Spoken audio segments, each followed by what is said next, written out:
There it goes. Okay. Welcome to the Homeschool High School Podcast, brought to you by Seven Sisters Homeschool.com and the Ultimate Homeschool Podcast Network. I'm Vicki, and I am so excited to get to talk today to Dr. Cheryl Field-Smith. Cheryl, I have been reading her, I'm a research nerd, and Cheryl is the researcher cutting edge on the history of Black homeschooling and what the Black homeschooling community is doing and looks like. And I have loved getting to know her through research and our work together with National Homeschool Advocacy. So we're both on the list of their experts and, on different things we're bringing to the table there. So Cheryl, would you mind introducing yourself to everybody and telling how on earth did you get connected to homeschooling and your work in the Black homeschool community? Sure. Hello, everyone. I am Cheryl Field-Smith. I am a professor of elementary education at the University of Georgia, which is located in Athens, Georgia, about an hour east of Atlanta. And I went to Emory University to get my PhD, originally from Connecticut. So I came from Connecticut to Emory University in Atlanta. And as part of my dissertation process, I was looking at Black parents' engagement in their children's education because I found that there were some perceptions that Black people didn't care about their children's education, that they weren't involved. And so I thought, this is not true. And so how do I document, how do we see engagement? And in that process, I completed the dissertation, but I had a dissertation with mostly 40 and 50-year-old parents in 5 different schools. And so I wanted, when I became a professor here at the University of Georgia, I wanted to replicate my study, but with the younger families. And I couldn't find, the older families didn't know the 20 and 30-something-year-old parents in the same schools. I had a really hard time finding those younger, Black parents. But then somebody said, well, I know someone who homeschools their children and she's 32. Would you be interested? And wait a minute, I didn't know that Black people homeschooled. Yes, I want to talk to her. So yes. I went to the home and I met the children, I met the mother, and we had actually a 4-hour interview. That's the longest interview I ever did, but and I'm so grateful to that person for the generosity of time. But at the end of it, I asked, do you know any other home educators? And she started saying, oh, yes.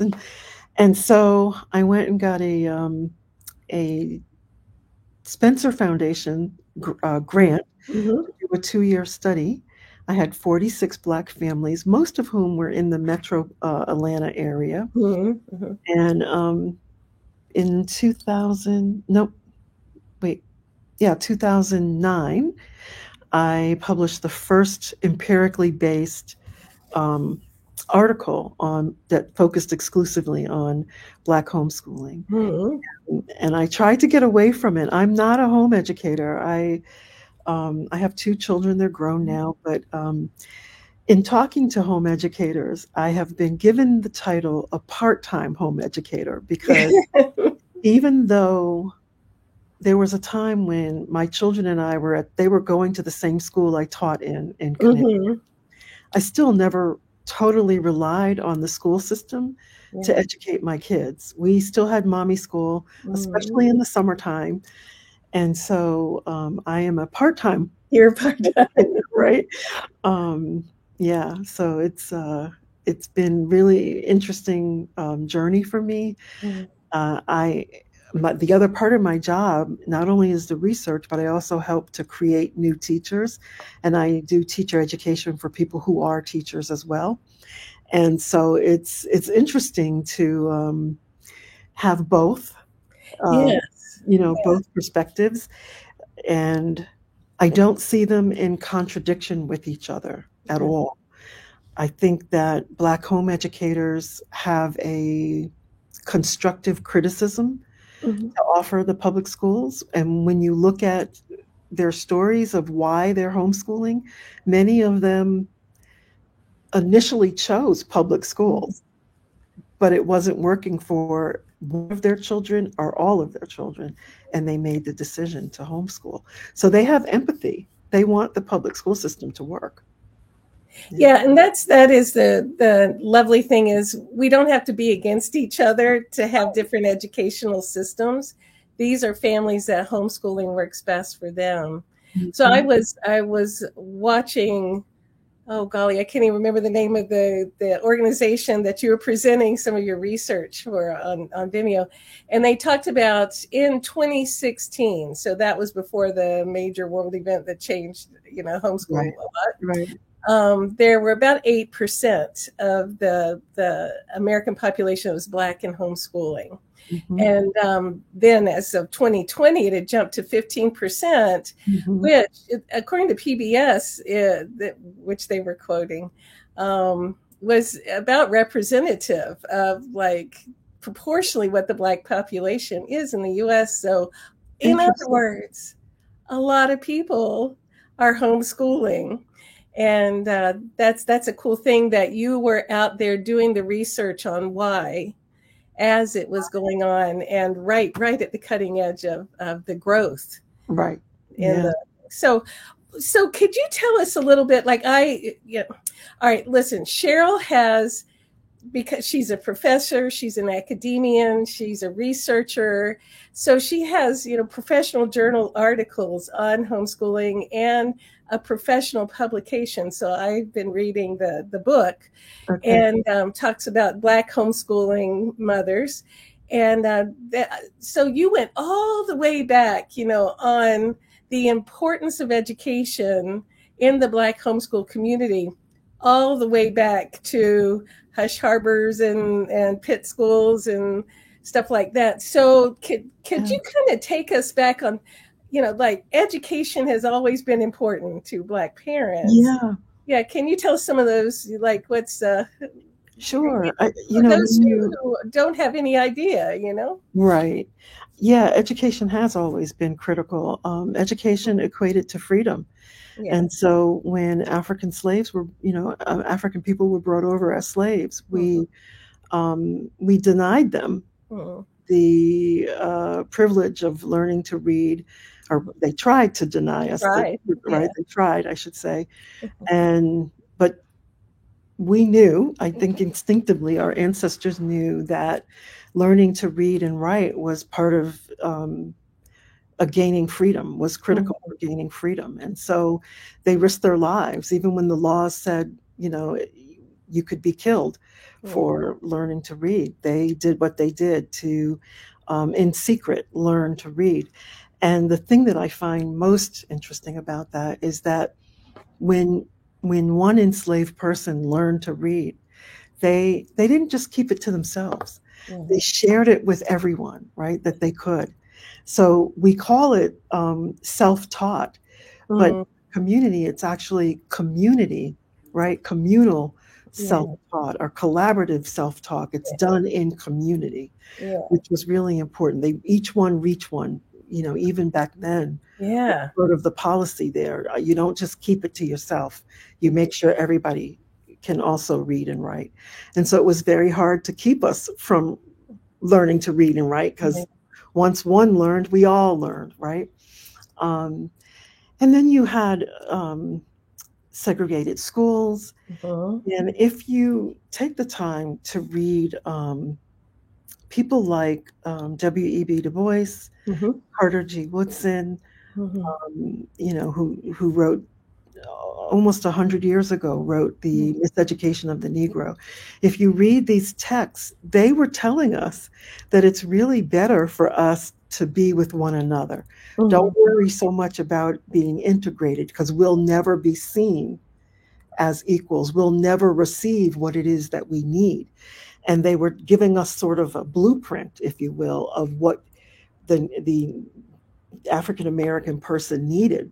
And self-education was even espoused by them back then, that at some point, we need to learn about our ancestors. We need to learn about the strengths of our culture, the talents of our culture, the contributions of our culture. And these are not things that we can depend on an integrated school system to do for our children. So we need to do these things ourselves anyway. And so then now you lead up to today, and we are homeschooling in meaningful ways that kind of harken back to our ancestors. It's very much, it can be very much communal. We're teaching it together. I don't have to be alone at my kitchen table. I can be with a group of other families and children to do this together in co-ops or other ways. And so I think it's important. I think that letting children direct their path in ways that schools can't, I think that's important to the children today. I wish that schools would find a way to do more of that, letting children take on special interest projects. You know, and I think that this is a great way to apply your reading and your writing and your thinking abilities that you acquire as you in the younger grades, you know, to think about what are you wondering about in the world. And so many home educators teach that way, you know, what do you want to learn about, you know? And so that's, I think that's fascinating that kids can be empowered to really own their education in that way. And that is what you are finding as you've been working and doing your research with these young families, homeschooling, that in part what the parents are doing is letting the kids have input in their education. Is that what you're? Many of them do, yeah. Yeah. Can you describe any of the families that really stand out to you in the research you've done or just the work you're doing? You always have something going on. I do. I am intrigued by, I had a total of 60 some odd people that I've talked to now and done research with. And I am always interested in, there's a phenomenon of, I call it split schooling, where they only homeschool one of the children. The other children go to a traditional school, usually a public school.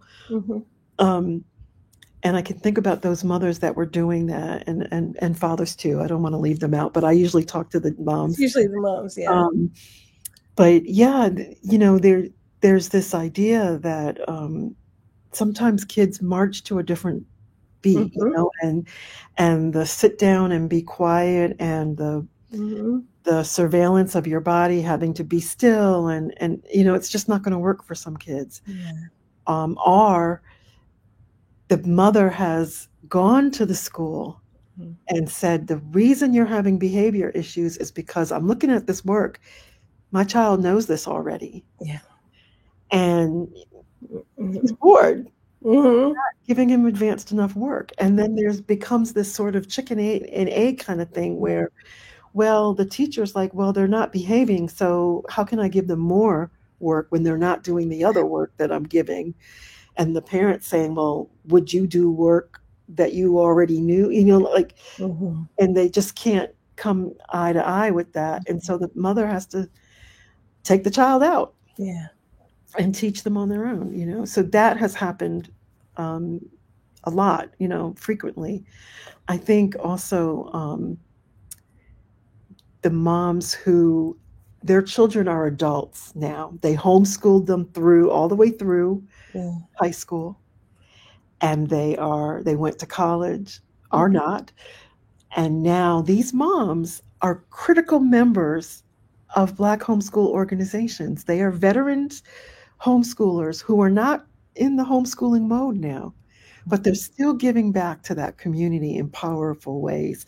They're mentoring, and I hear from the younger moms who really appreciate having that person or those people who are more have already successfully done this, still engaged in the community because it gives them inspiration. And that's so important because a lot of times when you're first beginning, you're not sure, you know, a lot of times when we are homeschooling, this is not something that was done, like we didn't experience it as children. Yes. So we're trying to figure out what it is, and Yeah. I can imagine it would be very frightening, to take on all of a child's education. And so having those veterans there to be able to help you figure out how to get started. And even I've heard them, like I do sister circle methodology. Yeah. There's been instances where I've had a more veteran person on with the same time with somebody that's just starting out. Mm. So interesting to hear them talk to one another, and the veteran will say, "It's okay. What you're feeling is normal. You're Mm. going to be all right. You can't mess them up. Don't worry." Those kinds of things. It's very powerful just to be able to have somebody that's been there and done that to say that to them. Um, I think what's important is how a Black family, and really how any family, would would define success. Thank you. Mhm. Um, would be maybe different from how school Yeah. defines the success. Mhm. Well, it's usually tests and things like that. Yes. Yes. Parents aren't so concerned about that. Mhm. I had one mom, she was homeschooling, single parent, Mhm. homeschooling her only daughter, Mhm. and the daughter did not want to go to college. She was more interested in becoming a barrel racer.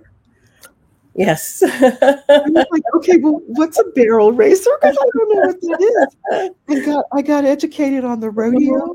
Mhm. This child was into horses. Mhm. And part of her homeschool experience, she volunteered she was shoveling the nests out of the Mhm. stalls and Mhm. helping to groom the horses in Mhm. exchange for riding lessons. Mhm. And her dreams were to be a barrel racer in a rodeo. Aw, I yes. mean, and mom, if this is what my child wants to Mhm. do, then Mhm. we're going to do everything we can to be the best barrel racer in town. Yeah. Right? And so it's that success is my child's doing what he or she wants to do, and Yeah. she's doing it, they're doing it well. And that's enough. And so these tests and things, I don't know. Yeah. I think it means too much in the school system. Yeah, I reminds me of Anita Gibson at National Homeschool Advocacy, and she talks so much about we're homeschooling to help our children develop what's in there to develop. If they're interested in this, that's what we can make Yeah. homeschooling about, and Yes. so to help complete those gifts and help them And explore. you made me think about Malcolm Gladwell wrote a book, um, Outliers. Yes, yes, yes. And he talks about how we need to have 10,000 hours of expertise and da da Mhm, da.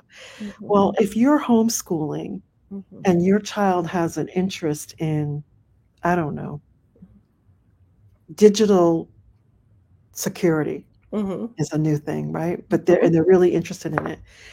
I don't know that our high school curriculums have gotten caught up into these new ideas, but there's careers in digital cybersecurity, Yeah, right? yeah.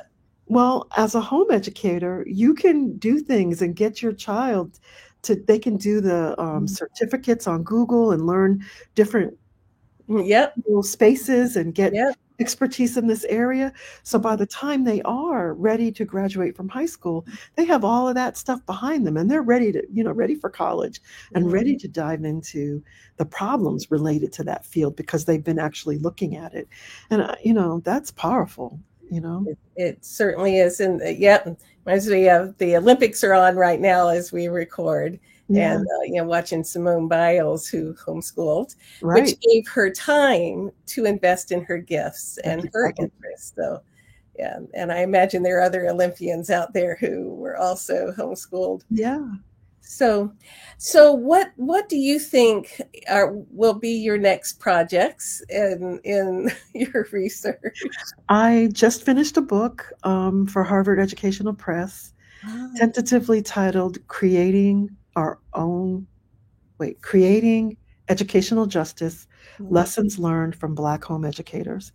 And in that book, I'm taking all of the data that I have and I'm um, boiling it down to what are some main lessons that we can know is important to educating children, really all children. I talk about the importance that education plays in healing. Yes. That it should be, I think it's a call for healing when we look at what Black home educators do. A lot of times the children have experienced, and parents themselves, racism, discrimination, Yes. prejudice in some kind of way. And one of the first things they have to do is to kind of work through that, and say to their children for the first time, yeah, I experienced something similar. It's nothing wrong with us. It's the world. Sometimes this is an opportunity to talk about their faith. How does God see you? God created you. And it's a chance to edify the children in a way that schools do not. And I really think all parents should be doing this, but home educators really can embed it into their curriculum in a way that we can't if we're not going to, if we're going to traditional schools. But, looking at the strengths of being an African American, because the world will tell you you're less than, the world will tell you you're not important, you don't belong. But we know otherwise, right? There's many ways of knowing otherwise. So healing is very important for educational justice. The importance of putting your children first in education, not tests, not standards, children. And really, I remember when I was a teacher before No Child Left Behind. I taught in the 1990s. Yeah. I had professional freedom. Yes. Such that if my kids were not ready to learn, they needed to talk about something, I had the space to do that. Yes. I could get to know them in ways that I don't know that teachers can so much today, because they are told what to teach, when to teach, how to teach. And they've been being robbed of their professionalism. We go to school, just like doctors and lawyers, to learn how to help children. And when children need something different, we need the latitude to be able to give them that. Well, in homeschooling, you can do that. If it's time for a recess break, and it doesn't matter if you already had one, you can have a recess break. Sometimes kids aren't in the space to learn. Sometimes things happen. I know after January 6th, whatever year that was, I've lost the year already. Yeah, that one. I reached out to some of my students who were in classrooms, and January 7th was rough. Yes. It was a rough day for teaching. Yes. And, thankfully they were in spaces where they could do something different. Yeah. Because they had to. The kids didn't want to learn. They didn't want to say the pledge. They didn't want to say the Star Spangled Banner. They were feeling, Yeah, in moments of trauma, and that was a national trauma, children can't sit down and do math lessons. No. And neither can us grown-ups. No. Yeah. And sometimes it's things going on in the home. So kids need a space to be. We need to teach the whole child. They need to have voice and choice in their learning. If we want them to own their learning, then we need to let them pick the books they want to read. Yes. And when I was teaching, I didn't have like a reading program. I just had a thing of books, and they just read books. And you know what? If they wanted to read Captain Underpants, that's what they read. They loved it, and they were reading. Yes. The point is that they're reading. Yes. Yeah. Right? I felt the same way. And you compare that to today, where we're banning books. Many of the books that we're banning are ones that kids would just devour and want to talk about, and we're banning them. So, I think the school system, just have a lot to think about, like what is right here. And putting children first, that would be educational justice for kids. Well, and I think about, like, I work in Wilmington area in Delaware, and the school opportunities that children have there who are of color are despite we're supposed to have integrated schools and equal opportunity, Yeah. underfunded schools, so all the way down to funding, and districting and all, those children are being given less than. Yeah. So for the couple of moms I know that are homeschooling in the community there, their children have a chance to be who they are and to learn the way they need to learn. And so I have been really glad about that. One of the groups, I just want to give a sidetrack heads off, that has been best in reaching out to all the different communities, because there's all kinds of, there's Black homeschoolers and our Hispanic homeschooling population is growing so much, is in our area here, neck of the woods, is Machi, which is the Maryland homeschool group. And so I have last couple of years gone to their conference and helped out and did some speaking, and is totally like equal numbers of racial groups representative of parents and young people who were passionate about their educations. And I said, that felt a little bit like educational justice to me. Yes. So you're one of the cutting edge people here. I'm glad to be. I do not regret this work. I'm really excited. I love working with homeschool groups whenever I get a chance. And I don't know my trajectory or anything, but I do hope to continue in this space. I think it's a very vital space. And I do love the criticism, the constructive criticism that they offer to public schools. And they need it. They need to hear, here's what's important to us, and, but more than that, the policymakers, right? The people that are making up these policies and deciding what counts and what's important. Please don't neglect the voices of parents, all parents, really. And I know they're diverse and they're going to have different things, but that's why we need different pathways. When I was going to school, it wasn't unusual to have people not go to college. In fact, you could come out of high school and have gain partial apprenticeship to become a mechanic. Car mechanic, or a wood maker, or whatever, and a plumber. And those people make more money than I do, and I have 3 degrees. So what's the big deal? I mean, if there's people that are good working with their hands, we're always going to need plumbers and electricians. So why don't we make that more accessible to all children?